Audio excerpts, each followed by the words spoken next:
হাদি দিনে দুপুরে গুলি খেয়ে মারা গেল, হাদির বিচার হলো না। কোন শাসক হাদির বিচারের, বাংলাদেশের কোন উচ্চ পর্যায়ের নেতাকর্মীরা, আমাদের উচ্চ পর্যায়ের দায়িত্বশীলরা হাদির হত্যার নিয়ে বিচারের দাবি করলেন না। কিন্তু যেই দিন ছায়ানটে হামলা হলো, যেই দিন প্রথম আলোর অফিসে হামলা হলো, দেখেছেন রাতের অন্ধকারে কিভাবে বাংলাদেশের সকল সরকার থেকে নিয়ে শুরু করে বিভিন্ন দলের নেতাকর্মীরা লেজ গুটিয়ে প্রথম আলোর সামনে আত্মসমর্পণ করা শুরু করেছে। দেখেছেন আপনারা সেই দৃশ্য, আমাদের চাইতে ভালো আপনারা দেখেছেন। কেন? একটা প্রথম আলোর শক্তি বাংলাদেশের হাজার হাজার তাওহীদি জনতার চাইতে বেশি। একটা ছায়ানটের শক্তি বাংলাদেশের হাজার হাজার মুসলিম নারায়ে তাকবীর আল্লাহু আকবার বলে স্লোগান দেওয়া মানুষের চাইতে বেশি। কেন? কেননা তাদের কাছে জ্ঞান আছে। আপনি দেন নারায়ে তাকবীর আল্লাহু আকবার স্লোগান দেন, আপনি নারায়ে তাকবীর আল্লাহু আকবার স্লোগান দিয়ে 10,000 20,000 রাস্তায় পড়ে মরে থাকেন, তাতে কি আসে যায়? মরে যায় না গাজায়, কি হয়েছে? আপনিও মরে যাবেন, এদেশে কিচ্ছু হবে না। হাদির মতো শত শত হাদি এই বাংলার বুকে মারা যাবে, কিচ্ছু হবে না, যতদিন পর্যন্ত না আপনারা জ্ঞানে উন্নত হবেন, যতদিন পর্যন্ত না আপনারা বিজ্ঞানে উন্নত হবেন, যতদিন পর্যন্ত না আপনারা ইলমে উন্নত হবেন। কেননা মহান আল্লাহ তাআলা মান সম্মানের মানদণ্ড নির্ধারণ করে দিয়েছেন। যেদিন আদম আলাইহিস সালামকে সৃষ্টি করেছিলেন, সেটা হচ্ছে জ্ঞানের মানদণ্ড। এটা হচ্ছে প্রথম কথা। দ্বিতীয় কথা হচ্ছে যে মহান আল্লাহ তাআলা যখন আদমকে জ্ঞান শিক্ষা দিলেন, তখন উনি এইখানে দুইটা শব্দ ব্যবহার করেছেন। সেই দুইটা শব্দ কি? হয়তো আমার আলোচনা একটু একটু কঠিন হতে পারে। আমি আসলে আব্দুল্লাহ ভাই বা আব্দুর রহিমের মতো বা আব্বুর মতো একদম টপ ক্লাস টাইপের লেকচার না, আমার বক্তব্য দেওয়ারও খুব অভ্যাস নাই। সো আমি আমার ওই জায়গা থেকে ক্ষমা চেয়ে নিচ্ছি, তারপরেও আমি আমার জায়গা থেকে সর্বোচ্চ বোঝানোর চেষ্টা করব। মহান আল্লাহ তাআলা যখন আদমকে বললেন যে ওয়া আল্লামা আদামা, আদমকে উনি শিক্ষা দিলেন, তখন উনি বলেছেন আল আসমা কুল্লাহা। আল আসমা ইসমুন মানে হচ্ছে নাম, আর ওইটার বহু বচন। আমরা যেমন বলি যে এক বচন, দুই বচন, বহু বচন মানে একের অধিক হলে সেটাকে দুই বচন বলে, দুইয়ের অধিক হলে মানে দুইজনের বেশি হলে সেটাকে বহু বচন বলে। তো মহান আল্লাহ তাআলা আদমকে আল আসমা নাম শিখিয়ে দিয়েছেন। এটা হচ্ছে প্রথম কথা, মনে রাখেন। দ্বিতীয় কথা হচ্ছে আপনাদেরকে একটু উদাহরণ দিয়ে বুঝাই, যে সূরা ফাতিহার মধ্যে আছে যে আলহামদুলিল্লাহি রাব্বিল আলামিন। আলহামদুলিল্লাহি রাব্বিল আলামিনের অর্থ কি? সমস্ত প্রশংসা আল্লাহ তাআলার জন্য। এই যে হামদুন মানে প্রশংসা, লিল্লাহ মানে আল্লাহর জন্য, রব্বুল আলামিন মানে বিশ্ব জগতের প্রতিপালক। বিশ্ব জগতের প্রতিপালক আল্লাহ তাআলার জন্য প্রশংসা। কিন্তু আমরা যে অনুবাদ করার সময় করি সমস্ত প্রশংসা বিশ্ব জগতের প্রতিপালকের জন্য, এই সমস্ত অর্থটা কোথায় থেকে আসলো? সমস্ত অর্থটা আসলো আলহামদুলিল্লাহ আল আসমা এর শুরুতে যে আল, যেমন ওইখানে আলহামদু আলিফলাম আছে, ওই আলিফলামের অর্থ হলো সমস্ত, সমস্ত প্রশংসা।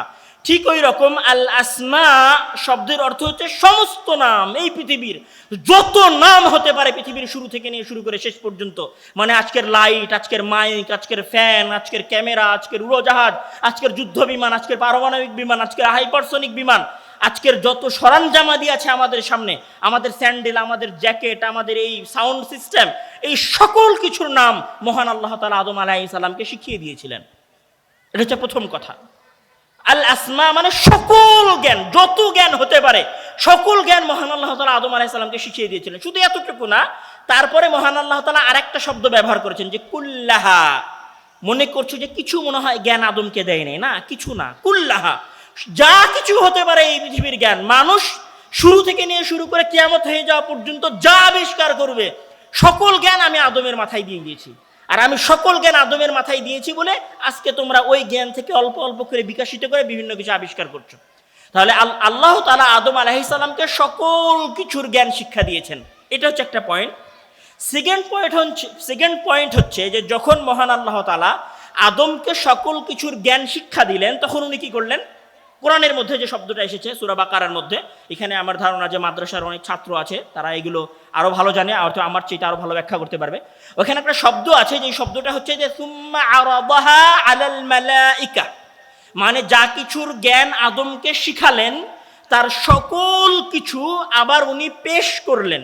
এখানে আরবিতে একটা শব্দ আছে, আপনারা আমার ধারণা এখানকার বিরুদ্ধ চাচারাও আলিফ বা তা সা হা খা এগুলো হরফ পড়ে এসেছেন। তো আরবিতে 3টে অক্ষর আছে, আইন, র আর দদ। আরাদা, তো আরাদা শব্দের অর্থ হচ্ছে পেশ করা। কেমন পেশ করা? আপনারা সবাই মোবাইলের দোকানে গেছেন, মোবাইলের দোকানে গিয়ে দেখেছেন ওই যে কাচের মধ্যে মোবাইল রাখা থাকে, সুন্দর করে দেখা যায় এটা স্যামসাং, এটা হুয়াওয়ে, এটা হচ্ছে আইফোন, এরকম বিভিন্ন দেখা যায় ওই কাচের নিচে সব ফোনগুলো রাখা থাকে, আবার ঘড়িগুলো রাখা থাকে, এগুলো আপনারা দেখেছেন। তো ওই যে পেশ করা মানে যেটা সরাসরি দেখা যাচ্ছে, মানে চোখের সামনে একদম যেটা দেখা যায়, এই ধরনের দেখার পেশ করাকে আরবিতে বলা হয় আরাদা। মানে আরাদা অর্থ হওয়ার জন্য দেখা শর্ত, যদি দেখা না যেত তাহলে আরাদা মহান আল্লাহ তাআলা ব্যবহার করতেন না। আরাদাহা মানে সকল কিছু পেশ করেছেন, মানে সেই দিন fridge, AC, television, mobile, microphone, sound box, light, এগুলো সব সেই দিন আদমের সামনে এবং ফেরেশতাদের সামনে দেখা গেছে। এটা হচ্ছে আরাদা শব্দ, এটা প্রমাণ করতেছে সকল কিছু দেখা গেছে, সকল কিছু এ টু জেড, পৃথিবীর শুরু থেকে নিয়ে শুরু করে পৃথিবী অন্ত হওয়া পর্যন্ত সকল কিছু যখন আদম এবং ফেরেশতাদের সামনে পেশ করা হয়েছে, তখন এবার মহান আল্লাহ তাআলা ফেরেশতাদেরকে উদ্দেশ্য করে বলছেন যে আম্বিউনি বিআসমাইহা উলা ইন কুনতুম সাদিকিন। ঠিক আছে, তোমরা তো আমারে বলেছিলে যে আমি আদমকে যেন সৃষ্টি না করি, আদমকে সৃষ্টি করে কি দরকার, কি ফায়দা হবে, আদম তো ফিতনা ফাসাদ করবে। তো আদম যে ফিতনা ফাসাদ করবে তোমরা যে এই কথা বললা, তো এইগুলোর সম্পর্কে আমাকে একটু বলো তো। এই যে এটি কি, যে আলো দিচ্ছে, এটার নাম কি? এটার নাম তুমি জানো? এটার নাম কি? এটার নাম বলো। এই যে ওইখানে মাইক দেখা যাচ্ছে, এটা কি? এটা তুমি চেনো? এটা বলো, এটার নাম কি? তো ফেরেশতারা কি বলল? যে আমরা ততটুকুই জানি যতটুকু আপনি আমাকে শিখিয়েছেন।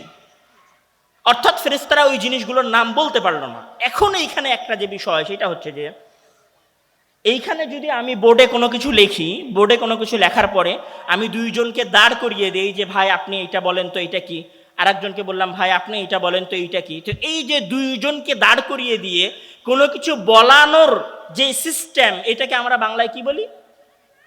প্রতিযোগিতা। প্রতিযোগিতা বলি না? মানে দুইজনকে দাঁড় করিয়ে দিয়ে কে পারলো কে পারলো না, কে দৌড়ে আগে চলে গেল আর কে দৌড়ে পিছে থেকে গেল, কে বেশি বলতে পারলো কে কম বলতে পারলো, এটাকে আমরা কি বলি? প্রতিযোগিতা। তাহলে পৃথিবীর ইতিহাসের সর্বপ্রথম যেই প্রতিযোগিতা সংঘটিত হচ্ছে, সেই প্রতিযোগিতা হচ্ছে আদমের মাঝে এবং ফেরেশতাদের মাঝে। আবার বলছি, পৃথিবীর ইতিহাসের সর্বপ্রথম যে প্রতিযোগিতা সংঘটিত হচ্ছে, সেই প্রতিযোগিতা সংঘটিত হচ্ছে আদমের মাঝে এবং ফেরেশতাদের মাঝে। কিসের প্রতিযোগিতা? জ্ঞানের প্রতিযোগিতা। আবার বলি, পৃথিবীর ইতিহাসে আদম এবং ফেরেশতার মাঝে পৃথিবীর ইতিহাসের সর্বপ্রথম যে প্রতিযোগিতা অনুষ্ঠিত হচ্ছে, সেটা কিসের প্রতিযোগিতা? জ্ঞানের প্রতিযোগিতা। মানে এই জ্ঞানের প্রতিযোগিতাই হচ্ছে পৃথিবীর আসল প্রতিযোগিতা। এই জ্ঞানের প্রতিযোগিতায় যারা এগিয়ে যাবে তারা এগিয়ে যাবে, আর এই জ্ঞানের প্রতিযোগিতায় যারা পেছনে থেকে যাবে তারা পেছনে থেকে যাবে। আজকে আমাদের কিসের প্রতিযোগিতা চলছে? আজকে আমাদের প্রতিযোগিতা চলছে কার ইউটিউবে সবচেয়ে বেশি সাবস্ক্রাইবার। আজকে আমাদের প্রতিযোগিতা চলছে যে কার ফ্রি ফায়ারে সবচেয়ে বেশি পয়েন্ট। আজকে আমাদের প্রতিযোগিতা চলতেছে যে মোবাইলের যে ক্রাম খেলা আছে, এই ক্রাম খেলায় কার সবচেয়ে বেশি পয়েন্টস। আমাদের আজকে প্রতিযোগিতা চলতেছে যে কার কয়টা প্রেমিকা আছে, এইটা আমাদের প্রতিযোগিতা চলতেছে। আল্লাহর কসম, যেই যুবক রাজশাহী বিশ্ববিদ্যালয়ে আছে, যেই যুবক ঢাকা বিশ্ববিদ্যালয়ে আছে, ও প্রতিযোগিতা করতেছে ফ্রি ফায়ার খেলার, ও প্রতিযোগিতা করতেছে ব্যাডমিন্টনের, ও প্রতিযোগিতা করতেছে ক্রিকেট খেলার, আর রাস্তায় গিয়ে স্লোগান দিচ্ছে নারায়ে তাকবীর, আল্লাহু আকবার, দিল্লি না ঢাকা, ঢাকা ঢাকা। আরে তুমি দিল্লি বলো আর ঢাকা বলো, যাই বলো, এভাবে যদি চলতে থাকে আগামী 50 বছর কেন, আগামী 100 বছর তুমি দিল্লির গোলামি করে যাবা। যদি জ্ঞান থেকে তুমি দূরে থাকো এবং জ্ঞানের প্রতিযোগিতায় তুমি যদি না নামো, তাহলে আগামী 1000 বছর তুমি ইউরোপ আমেরিকার গোলামি করে যাবা। যদি এই গোলামি থেকে তুমি মুক্তি পেতে চাও, যদি এই গোলামি থেকে তুমি আজাদি চাও, যদি তুমি দিল্লি থেকে আজাদি চাও, যদি তুমি এই পাশ্চাত্য বিশ্ব থেকে আজাদি চাও, স্বাধীনতা চাও, স্বাধীনতার যুদ্ধ চাও, স্বাধীনতার লড়াই চাও, তাহলে সবার আগের যে লড়াই হতে হবে সেটা হবে তো জ্ঞানের লড়াই। সবার আগে মোবাইল ফেলে দিতে হবে, সবার আগে ইউটিউব চ্যানেলের সাবস্ক্রিপশন দেখা বন্ধ করে দিতে হবে, ওই ফাউল ভিডিও বানানো বন্ধ করে দিতে হবে যেই ভিডিওতে কোনো জ্ঞান অর্জন হয় না। সবার আগে হাসির ভিডিও বানানো বন্ধ করে দিতে হবে, ওই ফালতু গান বানানো বন্ধ করে দিতে হবে, ওই ফালতু ইউটিউবের এবং টিকটকের ভিডিও বানানো বন্ধ করে দিতে হবে। যেই দিন বাংলার যুবকেরা ঘরে ঘরে টিকটকার হওয়া বন্ধ করে দিয়ে টেবিলে বসে যাবে, সেই দিন বাংলাদেশে এক নীরব অভ্যুত্থান সংঘটিত হবে, যেই অভ্যুত্থানের উপর ভিত্তি করে শুধুমাত্র বাংলাদেশ আজাদ হতে।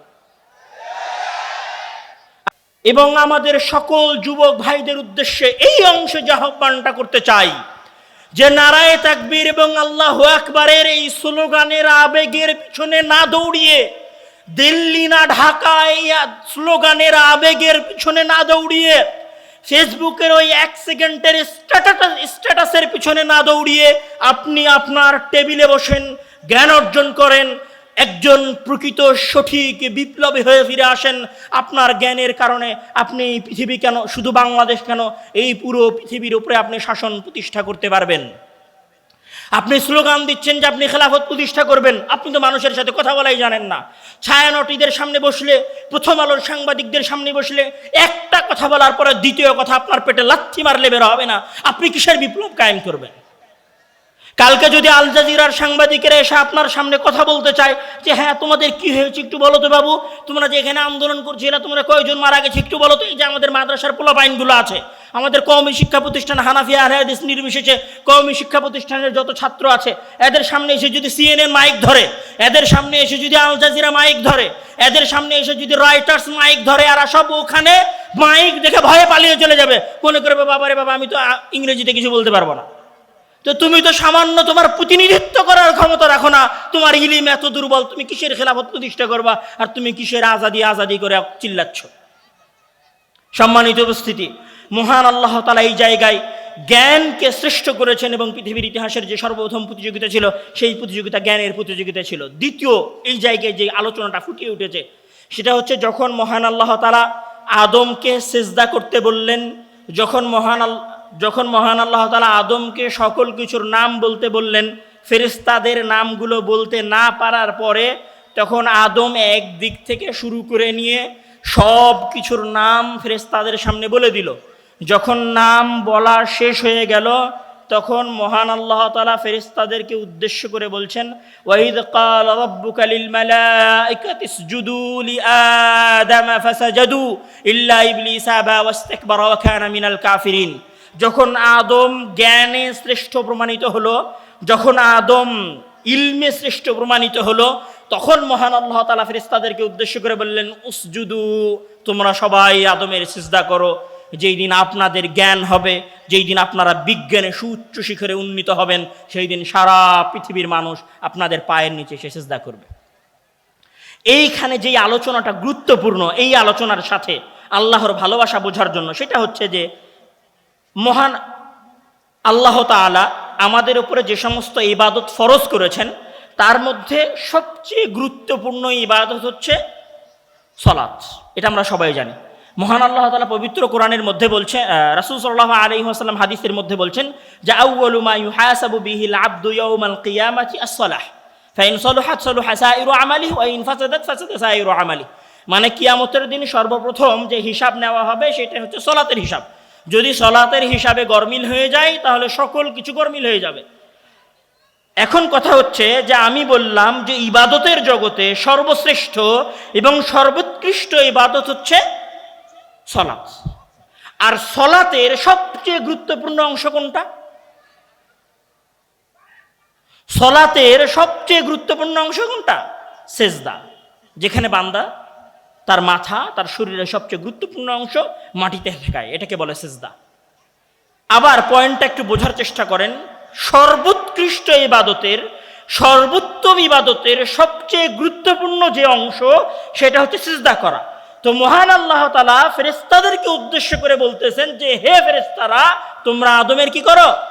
সিজদা করো। আপনার কাছে কি এরকম মনে হচ্ছে যে আপনি মহান আল্লাহ তাআলার একটা সাধারণ সৃষ্টি, জাস্ট আপনাকে মনে হয়েছে বানিয়ে দিয়েছেন, আপনাকে ছেড়ে দিয়ে সৃষ্টি করে দিয়েছেন? এইটা হচ্ছে এই অংশের কথা। এই অংশের দ্বিতীয় কথা হচ্ছে যে যখন সকল ফেরেশতা আদমের সিজদা করলো তখন একজন সিজদা করেছিল না, তার নাম আপনারা সবাই জানেন, সে হচ্ছে ইবলিস। মহান আল্লাহ তাআলা বলছেন যে আবা ওয়াস্তাকবারা ওয়া কানা মিনাল কাফিরিন। ইবলিস অস্বীকার করলো, অহংকার করলো এবং সিজদা করা থেকে বিরত থাকলো।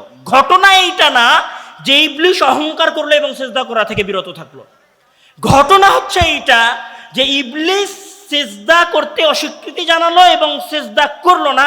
এরপরে কি ঘটলো আমি বুঝাতে পারিনি কথা। ঘটনা এইটা না যে ইবলিস সিজদা করে নাই, ঘটনা সবচেয়ে গুরুত্বপূর্ণ হচ্ছে যে ইবলিস যখন সিজদা করলো না তখন আসলে কি ঘটলো। ওই ঘটনা আমরা কয়জন জানি যে ইবলিসের সিজদা না করার পরে কি হয়েছিল। ইবলিসের সিজদা না করার পরে এই পৃথিবীর ইতিহাসের, এই পৃথিবীর সৃষ্টির ইতিহাসের সবচেয়ে গুরুত্বপূর্ণ ঘটনাগুলোর একটা ঘটনা ঘটেছিল। সেই ঘটনা কি? আমি যতটুকু জানি, এখানে শায়েখ বসে আছেন, উনি মুহাদ্দিস মানুষ, আমার চেয়ে আরো ভালো বলতে পারবেন। সেটা হচ্ছে যে মহান আল্লাহ তাআলা কয়জন বান্দার সাথে সরাসরি কথা বলেছেন। আমরা বুঝাতে পারি না কথা। মহান আল্লাহ তাআলা যিনি আরশে আযীমের উপরে আছেন, তিনি কয়জন মানুষের সাথে, তার কয়টা সৃষ্টির সাথে সরাসরি কথা বলেছেন, কয়জন মানুষের সাথে। যদি আপনি কোরআনে দলিল খুঁজতে যান তাহলে আমার ধারণা যে আপনি পাবেন যে মহান আল্লাহ তাআলা মূসা আলাইহিস সালামের সাথে কথা বলেছেন, ওয়া কাল্লামাল্লাহু মূসা তাকলিমা, যে আল্লাহ তাআলা মূসা আলাইহিস সালামের সাথে কথা বলেছিলেন সরাসরি, এই জন্য মূসাকে বলা হয় কালিমুল্লাহ। আর আমার ধারণা, আমি যতটুকু জানি, যে মহান আল্লাহ তাআলা মেরাজের রাত্রে রাসূল সাল্লাল্লাহু আলাইহি ওয়াসাল্লামের সাথে কথা বলেছিলেন পর্দার আড়াল থেকে, পর্দার আড়াল থেকে। পৃথিবীর ইতিহাসে দলিল এবং আদিল্লায় যতটুকু পাওয়া যায়, মানুষের সাথে মহান আল্লাহ তাআলা এই দুইবার কথা বলেছেন। এই দুই ঘটনার বাইরে মহান আল্লাহ তাআলা আর একবার কথা বলেছেন। সেই কথা কার সাথে বলেছেন?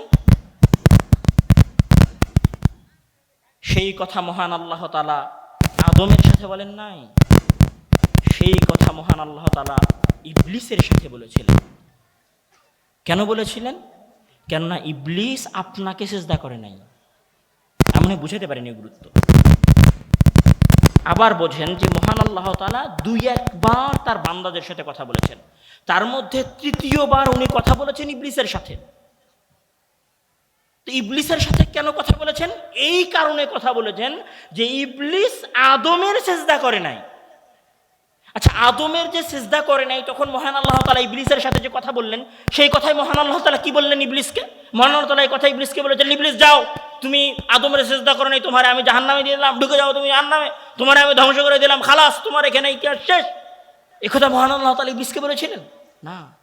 আপনি ওই আয়াতটা পড়েন, ওই আয়াতের মাঝে আপনি যে দরদ, যে মায়া, যে ভালোবাসা খুঁজে পাবেন মানুষ সৃষ্টির প্রতি। মহান আল্লাহ তাআলা বলছেন, মহান আল্লাহ তাআলার ভাষা, মহান আল্লাহ তাআলার কথা, যেটা মহান আল্লাহ তাআলা কোরআনের মধ্যে উল্লেখ করেছেন, তিনি বলছেন, ক্বালা ইয়া ইবলিসু মা মানাআকা আন তাসজুদা লিমা খালাকতু বিয়াদাইয়া। হে ইবলিস, আমি যাকে নিজের দুই হাতে সৃষ্টি করেছি তাকে সিজদা করতে তোমাকে কে বাধা দিল? আমি এখনো বুঝাতে পারিনি আপনাকে অনুভূতিটা। মানে চিন্তা করেন, ইবলিস যখন আদমকে সিজদা করলো না, তখন আল্লাহর কি বলা, মানে কি বলা যেটা আমরা হলে কি বলতাম? আমরা হলে বলতাম, তুই সিজদা করিস নি কেন, তোকে আমি ধ্বংস করে দিলাম, খালাস, তোর খেল খতম, যা, তোরে আমি জাহান্নামে দিয়ে দিলাম। অথবা কথা বললে বলতাম, এই তুই সিজদা করিস নি কেন, তোর ধ্বংস এইখানে, যা। কিন্তু মহান আল্লাহ তাআলা কথা বলেন নাই। মহান আল্লাহ তাআলা বলছেন, ইয়া ইবলিস মা মানাআকা আন তাসজুদা লিমা খালাকতু বিয়াদাইয়া, যাকে আমি আমার নিজের দুই হাতে সিজদা করে সৃষ্টি করেছি। বিয়াদাইয়া, ইয়াদুন মানে হাত, ইয়াদি মানে আমার হাত, আর ইয়াদাইয়া মানে আমি আমার দুই হাতে সৃষ্টি করেছি, তাকে সিজদা করতে তোমাকে কে বাধা দিল? আপনার এখানে কি মনে হয়? এটা একটা সাধারণ ঘটনা? এটা সাধারণ কথা?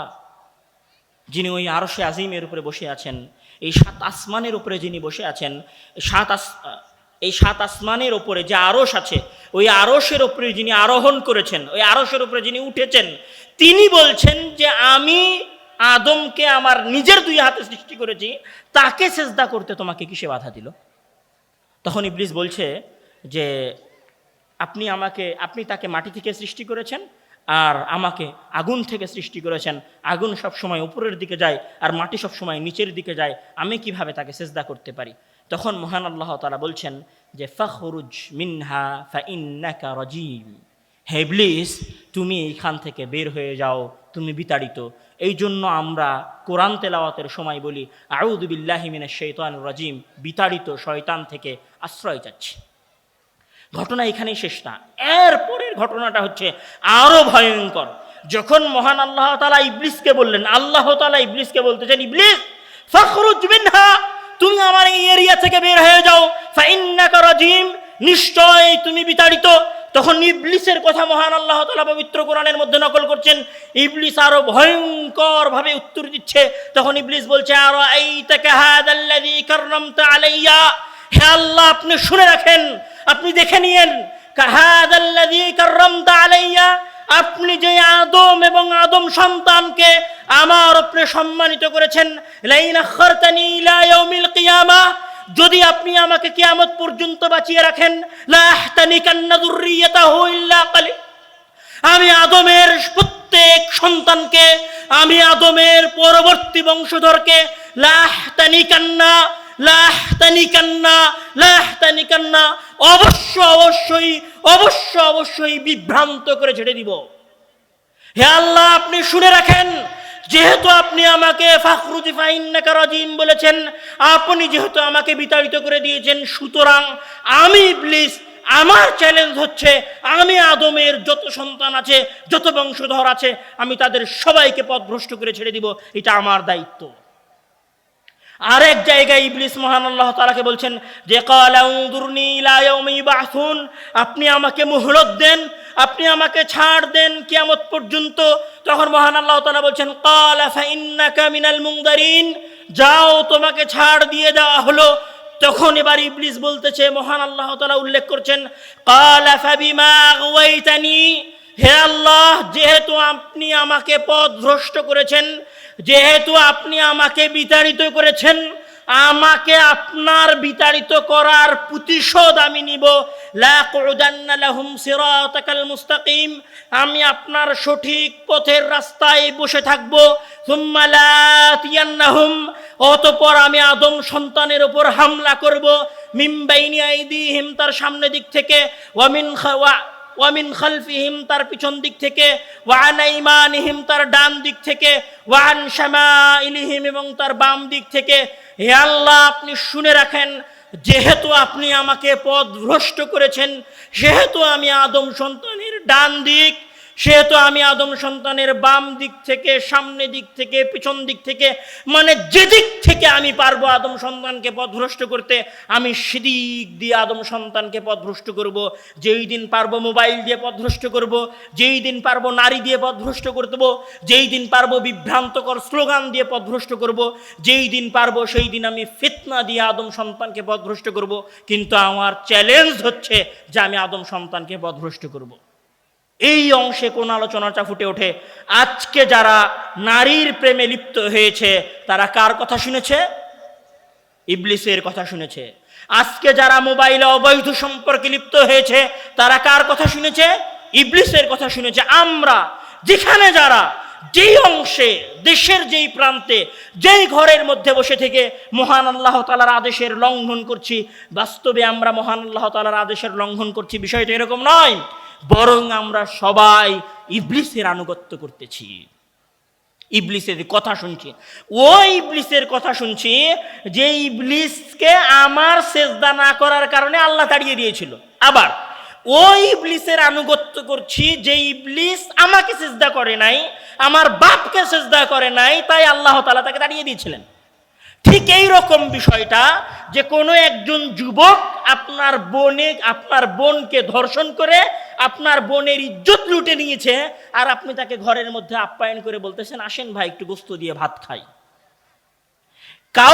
কেউ যদি আপনার বোনের ইজ্জত হরণ করে, আপনার মাকে গালি দেয়, আর তারপরে যদি আপনি তার সাথে ভালো আচরণ করেন, এই বিষয়টা যেই রকম আত্মমর্যাদাহীনতার পরিচয় দেয়, কেউ যদি ইবলিসের আনুগত্য করে আল্লাহ তাআলার আদেশ না শুনে, তাহলে ঠিক ওই রকম সে আত্মমর্যাদাহীনতার পরিচয় দেয়।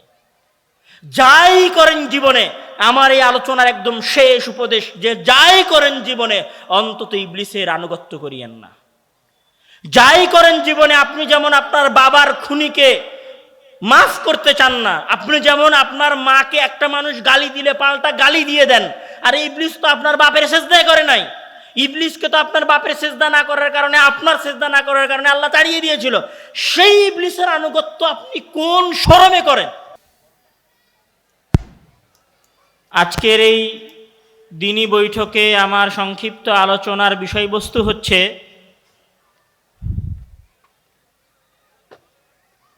বান্দার জন্য মহান আল্লাহ তাআলার ভালোবাসা। অর্থাৎ আল্লাহ তাআলা তার বান্দাকে কতটুকু ভালোবাসেন, কতটুকু স্নেহ করেন, কতটুকু মায়া করেন, আমরা মূলত এইটাই একটু জানার চেষ্টা করব। তবে এটা জানার জন্য আমি অসংখ্য হাদিস বা অসংখ্য রিওয়ায়াতের দিকে, বর্ণনার দিকে না গিয়ে পবিত্র কোরআনের একটি বহুল ব্যবহৃত বা বারবার আসা একটি ঘটনা আপনাদের সামনে পেশ করতে চাই, যেই ঘটনা আপনারা ইতিপূর্বেও বহুবার শুনেছেন। সেটা হচ্ছে, আমরা মসজিদে আদম আলাইহিস সালামকে সৃষ্টির এবং সেইখান থেকে হাওয়া আলাইহিস সালাতু ওয়াস সালামকে সৃষ্টির ঘটনা আমরা জেনেছি বা শুনেছি। এই ঘটনা পবিত্র কোরআনে মহান আল্লাহ তাআলা অসংখ্য জায়গায় বর্ণনা করেছেন, বিভিন্নভাবে বর্ণনা করেছেন। কোরআনের একটা মূলনীতি হচ্ছে যে মহান আল্লাহ তাআলা যখন সলাতের কথা বলেছেন, তখন উনি শুধু বলেছেন যে আকিমুস সালাত, তোমরা সলাত প্রতিষ্ঠা করো। অথচ সলাত অনেক গুরুত্বপূর্ণ ইবাদত। সলাতের ব্যাখ্যা রাসূল সাল্লাল্লাহু আলাইহি ওয়াসাল্লাম আল্লাহর আদেশে হাদিসের মাধ্যমে দিয়েছেন।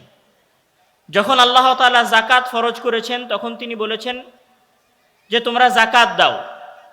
আর যাকাত কিভাবে দিতে হবে, কতটুকু দিতে হবে, কতটা ছাগলে কতটা গরুতে যাকাত দিতে হবে, কতটুকু সম্পদ হলে যাকাত দিতে হবে, এর বিবরণ মহান আল্লাহ তাআলা পবিত্র কোরআনের মধ্যে অত বিস্তারিত দেন নাই যত বিস্তারিত রাসূল সাল্লাল্লাহু আলাইহি ওয়াসাল্লাম হাদিসের মধ্যে দিয়েছেন। ঠিক ওই রকম আপনি যদি সিয়ামের বিবরণ দেখেন, তাহলে কোরআনের মধ্যে মহান আল্লাহ তাআলা বলেছেন যে কুতিবা আলাইকুমুস সিয়াম কামা কুতিবা আলাল্লাযীনা মিন ক্বাবলিকুম, যে তোমাদের উপর সিয়াম ফরজ করা হলো যেভাবে তোমাদের পূর্ববর্তীদের উপর সিয়াম ফরজ করা হয়েছে। কিন্তু সিয়ামের বিভিন্ন মাসাইলের যে বিবরণী, সিয়াম সম্পর্কে যে বিস্তারিত কথা, এটা মহান আল্লাহ তাআলা কোরআনের মধ্যে উল্লেখ করেন নাই, বরং রাসূল তার আদেশে ব্যাখ্যা করেছেন, আল্লাহ তাআলার আদেশে ব্যাখ্যা করেছেন। কিন্তু কোরআনে মহান আল্লাহ তাআলা কিছু কথাকে অনেক বেশিবার বলেছেন এবং অনেক বিস্তারিত আলোচনা করেছেন। তার মধ্যে যে সমস্ত ঘটনা মহান আল্লাহ তাআলা কোরআনে অনেক বিস্তারিত আলোচনা করেছেন, সেই সমস্ত ঘটনার একটা ঘটনা হচ্ছে মূসা আলাইহিস সালামের ঘটনা বানু ইসরাঈলের সাথে। বিস্তারিত বর্ণনা মহান আল্লাহ তাআলা মূসা আলাইহিস সালামের এবং বানু ইসরাঈলের দিয়েছেন। আপনারা যদি দেখেন তো কোরআনের মধ্যে মহান আল্লাহ তাআলা মারিয়াম আলাইহিস সালাম এবং ঈসা আলাইহিস সালামের সৃষ্টির বর্ণনা দিয়েছেন। এরকম অনেক ঘটনা আছে যেগুলোর মহান আল্লাহ তাআলা কোরআনের মধ্যে সালাত, সিয়াম, হজ, যাকাতের বিবরণীর চাইতেও বিস্তারিত বিবরণী দিয়েছেন। এই বিস্তারিত এবং ব্যাখ্যা করে বিবরণীটা অবশ্যই ওই বিষয়ের গুরুত্ব বুঝায় এবং গুরুত্ব আরোপ করে। যেমন আমরা মানুষেরা, আমরা কখন কোনো একটা বিষয় বারবার ভেঙে ভেঙে বলার চেষ্টা করি, যখন ওই জিনিসটা বেশি গুরুত্বপূর্ণ। কোনো জিনিস যদি গুরুত্বপূর্ণ না হয়, তাহলে আমরা ওইটা বারবার বলি না, ওইটা বারবার উল্লেখ করি না, ওইটার সম্পর্কে বিস্তারিত ধারণা দেওয়ার মানুষকে প্রয়োজন মনে করি না। ঠিক আল্লাহ তাআলা যখন কোনো ঘটনার বিস্তারিত বিবরণী দেন কোরআনের মধ্যে, তখন তার অবশ্যই একটা উদ্দেশ্য থাকে। এইরকম বিস্তারিত বিবরণী মহান আল্লাহ তাআলা যে সমস্ত ঘটনার কোরআনের মধ্যে দিয়েছেন, সেই সমস্ত ঘটনার একটি ঘটনা হচ্ছে আদমকে সৃষ্টির ঘটনা।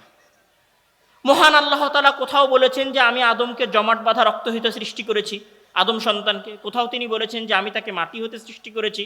কোথাও তিনি আবার কিভাবে সৃষ্টি করা শুরু করলেন সে বিষয়েও বলেছেন। তো আদমের সৃষ্টির সর্বপ্রথম কোরআনের বর্তমান সিরিয়াল অনুযায়ী সর্বপ্রথম যেই জায়গায় মহান আল্লাহ তাআলা আদমের সৃষ্টির বর্ণনা দেওয়া শুরু করেছেন, সেটা হচ্ছে সূরা বাকারার ৫ নম্বর পৃষ্ঠা, যেখানে মহান আল্লাহ তাআলা আলোচনা শুরু করছেন এভাবে যে আউযু বিল্লাহি মিনাশ শাইতানির রাজিম, বিসমিল্লাহির রহমানির রহিম, ওয়া ইয ক্বালা রাব্বুকা লিল মালাইকাতি ইন্নী জাইলুন ফিল আরদি খলিফা ক্বালু আতাজআলু ফিহা মান ইফসিদু ফিহা ওয়া ইয়াসফিকুদ দিমা ওয়া নাহনু নুসাব্বিহু বিহামদিকা ওয়া নুকদ্দিসু লাক ক্বালা ইন্নী আ'লামু মা লা তা'লামুন। তো এইখানে আমি আসলে আদম আলাইহিস সালাম এবং হাওয়া আলাইহিস সালামকে মহান আল্লাহ তাআলা কিভাবে সৃষ্টি করেছেন এটা বর্ণনা করা আমার উদ্দেশ্য না। এটা আপনারা অসংখ্য দিন শুনেছেন, অসংখ্য বক্তব্যে শুনেছেন, জুমার খুতবায় শুনেছেন, আমি ওই আলোচনায় যাব না। আমি আদম আলাইহিস সালামের এই বর্ণনা আপনার সামনে পেশ করে শুধু এতটুকু বুঝাতে চাই যে আপনি এই পৃথিবীর সবচেয়ে স্পেশাল সৃষ্টি। আমি শুধু এতটুকু বুঝাতে চাই যে মহান আল্লাহ তাআলা পৃথিবীর সকল সৃষ্টির মাঝে আপনাকে সবচেয়ে বেশি ভালোবাসেন, এটা আমার উদ্দেশ্য। তো আমরা যদি আসি এই ঘটনায় যে মহান আল্লাহ তাআলা যখন আদম আলাইহিস সালামের সৃষ্টির বর্ণনা পবিত্র কোরআনের মধ্যে দিচ্ছেন, তো আমার জানা নাই যে মহান আল্লাহ তাআলা এই পৃথিবীতে যে লক্ষ কোটি মাখলুককে সৃষ্টি করেছেন, হাজার হাজার সৃষ্টিকে উনি সৃষ্টি করেছেন, কোথাও উনি কারো সাথে সেইটা বর্ণনা করার প্রয়োজন মনে করেছেন কিনা, বা পরামর্শ চেয়েছেন কিনা যে আমি এটা করতে চাচ্ছি বা আমি এটা করব। মানে আল্লাহ তাআলা যখন গরু সৃষ্টি করেছেন তখন মহান আল্লাহ তাআলাকে এইটা প্রয়োজন মনে করেছেন যে ফেরেশতাদের সামনে উনি বলবেন যে হে ফেরেশতা, আমি গরু সৃষ্টি করতে যাচ্ছি। অথবা এই পৃথিবীর সবচেয়ে শক্তিশালী সৃষ্টি সিংহ, হাতি, এগুলো যখন উনি সৃষ্টি করতে চেয়েছেন তখন কি উনি কথা বলেছেন যে হে ফেরেশতা, আমি গরু হাতি সৃষ্টি করতে যাচ্ছি, ডাইনোসর সৃষ্টি করতে চাচ্ছি, এগুলো তো অনেক শক্তিশালী, তো এদের ক্ষেত্রে কি করব? এইরকম কোন সৃষ্টির ক্ষেত্রে কি মহান আল্লাহ তাআলা ফেরেশতাদের সাথে বুঝানোর ক্ষেত্রে, আমি বলছি বুঝানোর খাতিরে বলছি, যে পরামর্শমূলক কোনো আলোচনা করেছিলেন কিনা? মহান আল্লাহ তাআলা পবিত্র কোরআনের কোথাও এবং রাসূলের কোন হাদিসে পৃথিবীর লক্ষ কোটি সৃষ্টির মধ্যে কোন সৃষ্টির ক্ষেত্রেই পরামর্শমূলক আলোচনা করার প্রয়োজন মনে করেন নাই। যখন উনি আদমকে সৃষ্টি করার ইচ্ছা পোষণ করলেন তখন উনি ফেরেশতাদেরকে একত্রিত করে বা ফেরেশতাদের সামনে মহান আল্লাহ তাআলা বলতেছেন যে ইন্নী জাইলুম ফিল আরদি খলিফা, আমি এই পৃথিবীতে খলিফা পাঠাতে চাই। ফেরেশতাদের সামনে বলছেন। তখন ফেরেশতারা বলছেন যে আতাজালু ফিহা মান ইফসিদু ফিহা ওয়া ইয়াসফিকুদ দিমা, আপনি কি এখানে এমন কাউকে সৃষ্টি করবেন যারা মারামারি করবে, যারা কাটাকাটি করবে? নাহনু নুসাব্বিহু বিহামদিকা ওয়া নুকাদ্দিসু লাক, আপনি আদমকে সৃষ্টি করবেন আপনার ইবাদতের জন্য, আপনার তাসবিহ তাহলিলের জন্য। তো আমরা ফেরেশতারা, আমরা জীবনে কোনোদিনই পাপ করি নাই, জীবনে কোনোদিনই গুনাহ করি নাই, আমাদের কোনো গুনাহ নাই, আমরা আপনার আদেশের সীমা লঙ্ঘন করাও জানি না। আমাদের সৃষ্টির সূচনা থেকে নিয়ে শুরু করে যতদিন আপনি আমাদেরকে জীবিত রাখবেন আমরা ততদিন আপনার তাসবিহ তাহলিল করে যাব। সুতরাং এই ধরনের মানুষকে সৃষ্টি করার তো আপনার কোনো প্রয়োজন নাই। কিন্তু মহান আল্লাহ তাআলা ফেরেশতাদের সেই পরামর্শ অথবা ফেরেশতাদের সেই কথা মহান আল্লাহ তাআলা শোনেন নাই, বরং ফেরেশতাদের কথাকে উপেক্ষা করে মহান আল্লাহ তাআলা আপনাকে সৃষ্টি করেছেন। আমি মনে হয় বুঝাতে পারিনি কথাটা। আবার বলি যে মহান আল্লাহ তাআলা ফেরেশতাদের যে কথা ছিল যে আমরা আপনার তাসবিহ পাঠ করি, আমরা আপনার ইবাদত করি, সুতরাং মানুষকে সৃষ্টি করার কোনো দরকার নাই বা মানুষকে সৃষ্টি করার কোনো প্রয়োজন নাই, এই কথা বলার পরেও মহান আল্লাহ তাআলা আদম আলাইহিস সালামকে কি করেছেন? সৃষ্টি করেছেন। এটা হচ্ছে প্রথম পয়েন্ট, যে মহান আল্লাহ তাআলা ফেরেশতাদের কথা উপেক্ষা করে আপনাকে সৃষ্টি করেছেন। দ্বিতীয় পয়েন্ট হচ্ছে যে মহান আল্লাহ তাআলা এই জায়গায় যখন সূরা বাকারার এই অংশে আলোচনা করেছেন, আমি যদি বলি যে কোরআনের বর্তমান সিরিয়াল অনুযায়ী সর্বপ্রথম মহান আল্লাহ তাআলা পবিত্র কোরআনের মধ্যে মানুষের যে পরিচয়টা দিয়েছেন সেই পরিচয়টা কি ছিল? মানুষের উনি যখন প্রথম পরিচয় দিয়েছেন তখন উনি বলেন নাই যে মানুষ অনেক বুদ্ধিমান। যখন উনি মানুষের পরিচয় দিয়েছেন তখন উনি বলেন নাই যে মানুষ অনেক বিবেকবান। যখন উনি মানুষের পরিচয় দিয়েছেন তখন উনি মানুষের ক্ষেত্রে বলেন নাই যে মানুষ অনেক শক্তিশালী। উনি যখন মানুষের পরিচয় দিয়েছেন তখন উনি মানুষের ক্ষেত্রে আরবিতে, মানুষের আরবি হচ্ছে আন্নাস, উনি আন্নাস শব্দ ব্যবহার করেন নাই। আরবিতে মানুষের আরবি হচ্ছে আল ইনসান, উনি এখানে আল ইনসান শব্দ ব্যবহার করেননি, বরং উনি এই জায়গায় মানুষকে সৃষ্টি করার সময় সর্বপ্রথম মানুষের যেই পরিচয় উনি ব্যবহার করেছেন সেটা হচ্ছে খলিফা। অর্থাৎ পৃথিবীতে একজন মানুষের মানুষ হওয়ার পূর্বে, একজন মুসলিমের মুসলিম হওয়ার পূর্বে, পৃথিবীর সকল মানুষের মানুষ হওয়ার পূর্বে সর্বপ্রথম পরিচয় হচ্ছে সে খলিফা। এখন প্রশ্ন হচ্ছে যে খলিফা শব্দের অর্থ কি? খলিফা শব্দের অর্থ হচ্ছে, আমি যদি একদম পিওর বাংলায় বলি তাহলে খলিফা শব্দের অর্থ হচ্ছে প্রতিনিধি। প্রতিনিধি কাকে বলে? বর্তমান সময়ে বিএনপির প্রতিনিধি হয়, জামাতের প্রতিনিধি হয়, আওয়ামী লীগের প্রতিনিধি হয়, জাতীয়তা পার্টি যে দল আছে তাদের প্রতিনিধি হয়, এনসিপির প্রতিনিধি হয়। যেমন ধরেন আজকে এখানে একটা জালসা হচ্ছে, এই জালসায় বিএনপির পক্ষ থেকে একজন প্রতিনিধি আসলো যে বিএনপির হয়ে আপনাদের সামনে কথা বলবে। এরকম আপনাদের সমাজে অনেক স্কুল, কলেজ, বিশ্ববিদ্যালয়ে অনেক অনুষ্ঠান হয়, যে অনুষ্ঠানগুলোতে বিভিন্ন জায়গার, বিভিন্ন দলের, বিভিন্ন প্রতিষ্ঠানের প্রতিনিধি থাকে, অর্থাৎ যারা আর একজনের কথা জনগণকে পৌঁছে দেওয়ার কাজ করে, এদেরকে প্রতিনিধি বলে। তো এখন উদাহরণস্বরূপ যেই লোকটা বিএনপির প্রতিনিধি, ধরেন সালাউদ্দিন আহমদ, উনি বিএনপির প্রতিনিধি, উনি বিএনপির প্রতিনিধি হওয়ার পরে যদি এই স্টেজে দাঁড়িয়ে বিএনপির বিরুদ্ধে কথা বলে, বিএনপি কি তাকে তার দলে রাখবে? রাখবে না। যদি এই জায়গায় দাঁড়িয়ে মির্জা ফখরুল, সে বিএনপির প্রতিনিধি, সে যদি বিএনপির বিরুদ্ধে কথা বলে, অথবা জামাতের আমির শফিকুর রহমান উনি যদি জামাতের বিরুদ্ধে কথা বলেন জামাতের প্রতিনিধি হওয়ার পরে, তাহলে কি জামাত তাকে দলে রাখবে? বলবে যে আপনি দলের আইন লঙ্ঘন করেছেন, সুতরাং আপনাকে দল থেকে বহিষ্কার করা হলো। আপনি হচ্ছেন মহান আল্লাহ তাআলার, যিনি ওই আরশে আজিমের উপরে বসে আছেন, আপনি হচ্ছেন তার প্রতিনিধি। এমন হয় বুঝাতে পারেনি এখন পর্যন্ত কথা। আবার আপনি অনুধাবন করার চেষ্টা করেন যে পৃথিবীতে যেই রকম বিভিন্ন দলের, পৃথিবীতে যেই রকম বিভিন্ন প্রতিষ্ঠানের, পৃথিবীতে যেই রকম বিভিন্ন অঙ্গ প্রতিষ্ঠানের, পৃথিবীতে যেই রকম বিভিন্ন দলের প্রতিনিধি হয়, বার্তাবাহক হয়, ওই রকম প্রতিনিধি হচ্ছেন আপনি আল্লাহ তাআলা।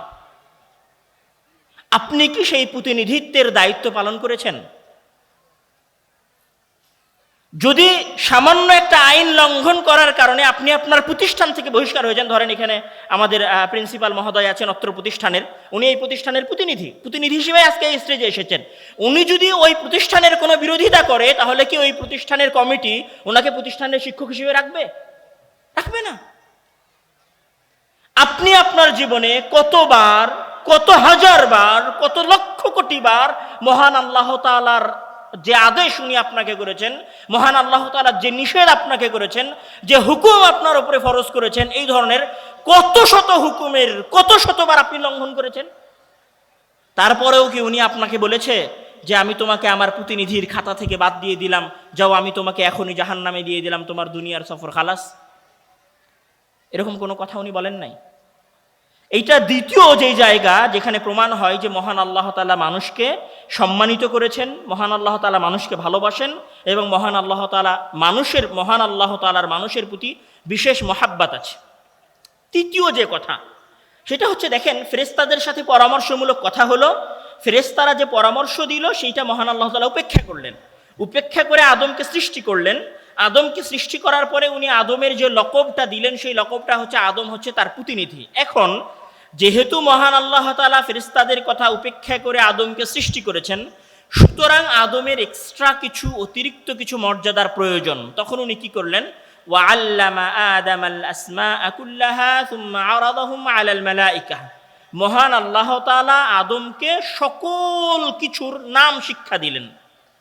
নাম শিক্ষা দেওয়ার পরে সেই জিনিসগুলোর নাম ফেরেশতাদেরকে বলতে বললেন।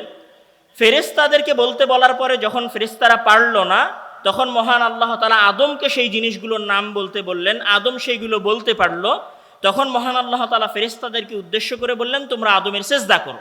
এই যে ঘটনা, এই ঘটনার মাঝের প্রথম যে কথা সেটা হচ্ছে যে মহান আল্লাহ তাআলা যখন আদমকে ফেরেশতাদের কথা উপেক্ষা করে সৃষ্টি করলেন, তারপরে তাকে খলিফা বললেন। খলিফা বলার পরে উনি যখন আদমকে সম্মান দেওয়ার ইচ্ছা পোষণ করলেন, যখন উনি মনে করলেন যে আদম এই লক্ষ কোটি সৃষ্টির মধ্যে এক্সট্রা অর্ডিনারি কিছু, যখন উনি মনে করলেন যে আদম এই পৃথিবীর সকল সৃষ্টির মধ্যে সর্বশ্রেষ্ঠ সৃষ্টি হিসেবে বিবেচিত হবে, তখন কিন্তু উনি আদমকে এই পৃথিবীর সবচেয়ে শক্তিশালী সৃষ্টি করে দেন নাই। যখন উনি আদমকে সৃষ্টি করলেন, তখন উনি একথা বলেন নাই, ঠিক আছে জিবরিল আমিনের অসংখ্য পাখা আছে, জিবরিল আমিন অনেক শক্তিশালী, আদম আমি তোমাকে জিবরিল আমিনের চাইতেও কয়েক গুণ পাখা দিয়ে দিলাম, তুমি জিবরিল আমিনের চাইতে বেশি শক্তিশালী। অথবা মহান আল্লাহ তাআলা একথা বলেন নাই, আদম এই পৃথিবীর সবচেয়ে শক্তিশালী সৃষ্টিগুলোর একটা সৃষ্টি হচ্ছে জিন, আমি তোমাকে জিনের মতো শক্তি দিয়ে দিলাম, যাও। অথবা মহান আল্লাহ তাআলা একথাও বলেন নাই আদমের শ্রেষ্ঠত্ব প্রমাণ করার জন্য যে আদম এই পৃথিবীর সকল সোনা দানা হীরা জহরত মানিমাণিক্য যা কিছু আছে সব আমি তোমার পায়ের নিচে দিয়ে দিলাম, যাও তুমি এই পৃথিবীর সবচেয়ে ধনী মানুষ। এই একটাও মানদণ্ড মহান আল্লাহ তাআলা আদমের শ্রেষ্ঠত্ব প্রমাণ করার জন্য গ্রহণ করেননি, বরং আদমের শ্রেষ্ঠত্ব প্রমাণ করার জন্য উনি কি গ্রহণ করেছেন? ওয়াআল্লামা আদামাল আসমাআ কুল্লাহা। আদমকে মহান আল্লাহ তাআলা জ্ঞান শিক্ষা দিয়েছেন, জ্ঞান দিয়েছেন। মানে আদমের মানদণ্ড, আদমের সম্মান ফেরেশতাদের উপরে নির্ধারিত হয়েছে কিসের ভিত্তিতে? জ্ঞানের ভিত্তিতে, ইলমের ভিত্তিতে। অর্থাৎ পৃথিবীর শুরু থেকে নিয়ে শুরু করে পৃথিবীর অন্ত পর্যন্ত, কিয়ামত হয়ে যাওয়া পর্যন্ত এই পৃথিবীতে যদি কেউ সম্মানিত হতে চায়, এই পৃথিবীতে যদি কেউ শ্রেষ্ঠ হতে চায়, চাহে সে মুসলিম হোক চাহে সে মুসলিম হোক, জ্ঞান অর্জন করার কোনো বিকল্প নাই। যেই দিন যেই সমাজ, যেই দিন যেই গোত্র, যেই দিন যেই কওম সবচেয়ে বেশি জ্ঞান অর্জন করবে, সেই দিন ওই কওম ওই পৃথিবীর সবচেয়ে শক্তিশালী জাতিতে পরিণত হবে।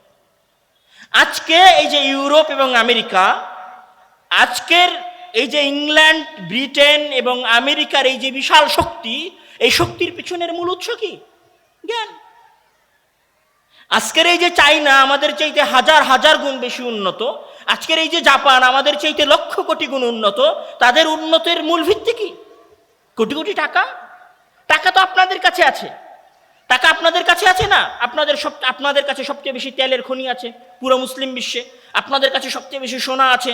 কিন্তু এই পৃথিবীতে সবচেয়ে পাওয়ারফুল, সবচেয়ে সম্মানিত, যাদেরকে দেখলে, যাদের পাসপোর্ট দেখলে ইমিগ্রেশন সম্মান করে, যাদের পাসপোর্ট দেখলে ইমিগ্রেশন মানে আমাদের সরকারি কর্মকর্তারা মনে করে ঠিক আছে তাকে ছেড়ে দেওয়া যায়, কাদের পাসপোর্ট দেখলে? আমেরিকান পাসপোর্ট দেখলে, ব্রিটিশ পাসপোর্ট দেখলে এক্সট্রা নাগরিক মনে করে, অতি সম্মানিত নাগরিক মনে করে। কাদেরকে দেখলে? আমেরিকা এবং ইউরোপের মানুষদেরকে দেখলে। কেন এই সম্মান? এই সম্মান শুধুমাত্র জ্ঞানের কারণে। পৃথিবীর যখন যে জাতি জ্ঞান অর্জন করবে, তখন সেই জাতি ওই সময় সবচেয়ে সম্মানিত হবে। যেই দিন আপনার কাছে জ্ঞান ছিল, যেই দিন আপনার কাছে জ্ঞানের প্রতিযোগিতা ছিল, সেই দিন আপনি এই পৃথিবীর সবচেয়ে সম্মানিত জাতি ছিলেন। সেই দিন আপনার কাছে আব্বাসীয়দের বাগদাদ ছিল, সেই দিন আপনার কাছে উমাইয়াদের দিমাশক ছিল, সেই দিন আপনার কাছে স্পেনের কর্ডোভা এবং গ্রানাডা নগরী ছিল, সেই দিন আপনার কাছে খোরাসান, বর্তমান ইরাক ইরানের বিশাল সাম্রাজ্য ছিল, সেই দিন আপনার কাছে মিশর ছিল, সেই দিন আপনার কাছে পুরো পৃথিবীর অধিপতিরা, সেই দিন আপনার কাছে পুরো পৃথিবীর রাজাধিরাজেরা আপনার পায়ের কাছে এসে সেজদা করতো, কেননা সেই দিন আপনার কাছে পুরো পৃথিবীর সকল জ্ঞান আপনি আপনার কুক্ষিগত করে রেখেছিলেন। আবার যেই দিন আপনারা আপনাদের জ্ঞানগুলোকে আবার আগের মতো করে অর্জন করতে পারবেন, সেই দিন আপনার কাছে সারা পৃথিবীর সকল রাজা বাদশারা এসে সেজদা করবে। আশ্চর্যের বিষয় হচ্ছে, আমাদের আজকের মুসলিম বিশ্বের যখন কোনো মুসলিম রাজা ট্রাম্পের মতো একটা অমুসলিম রাজার সাথে কোনো একটা চুক্তি করে, তখন মুসলিমেরা সেই চুক্তি নিয়ে উল্লাস করে, ভাবে ওয়াও ট্রাম্পের সাথে চুক্তি হয়েছে, কি হাসিল হয়ে গেল। আমি যখন এই পোস্ট দেখি এবং ফেসবুকে এই উল্লাস দেখি, তখন আমি ভাবি যে একদিন আমাদের এইরকম দিনও ছিল, যেই দিন হারুন আর রশিদ বাগদাদে বসে অর্ধ পৃথিবী শাসন করেছেন, আর ইউরোপিয়ানরা এসে হারুন আর রশিদের সাথে একটা শান্তি চুক্তি করে গিয়ে দেশে উল্লাস করত, ওয়াও হারুন আর রশিদের সাথে অস্ত্র শান্তি চুক্তি হয়েছে, আজকে আমাদের কেউ ক্ষতি করতে পারবে না। এইটা আপনাদের দৃশ্য ছিল। কিন্তু আজকে আপনারা যখন জ্ঞান অর্জন করেন নাই, তখন আপনারা অন্যের করুণার, অন্যের দয়ার মুহতাজ হয়ে গেছেন। আপনারা এত বেশি অসম্মানিত হয়েছেন আপনাদের জ্ঞান না থাকার কারণে, আপনারা এত বেশি লাঞ্ছিত হয়েছেন আপনাদের জ্ঞান না থাকার কারণে, আপনারা এত বেশি ক্ষুদ্র নগণ্য প্রাণীতে পরিণত হয়েছেন জ্ঞান না থাকার কারণে, যে গাজায় 50,000 মানুষকে দিনে দুপুরে ইসরায়েল নির্মমভাবে হত্যা করেছে, সারা পৃথিবীর মুসলিম বিশ্বের কোন শাসকেরা কেউ মুখ দিয়ে একটা টু শব্দ পর্যন্ত উচ্চারণ করতে পারে নাই। আপনারা এত ক্ষুদ্র হয়ে গেছেন জ্ঞানের বিবেচনায়, আপনারা এত অপমানিত হয়ে গেছেন জ্ঞানের বিবেচনায়, আপনারা জ্ঞান অর্জনের প্রতিযোগিতায় এত নিচে নেমে গেছেন যে আপনাদের এই যে বিশাল জুলাই আন্দোলন হলো, 29,000 মানুষ আহত হলো, 1500 থেকে 2000 মানুষ নিহত হয়ে গেল, বাংলাদেশের টপ ক্লাস যে পত্রিকা প্রথম আলো, তারা আপনাদেরকে ওইভাবে কভারেজ করলো না। বাংলাদেশের টপ ক্লাস যে পত্রিকা ডেইলি স্টার ওইভাবে কভারেজ করলো না।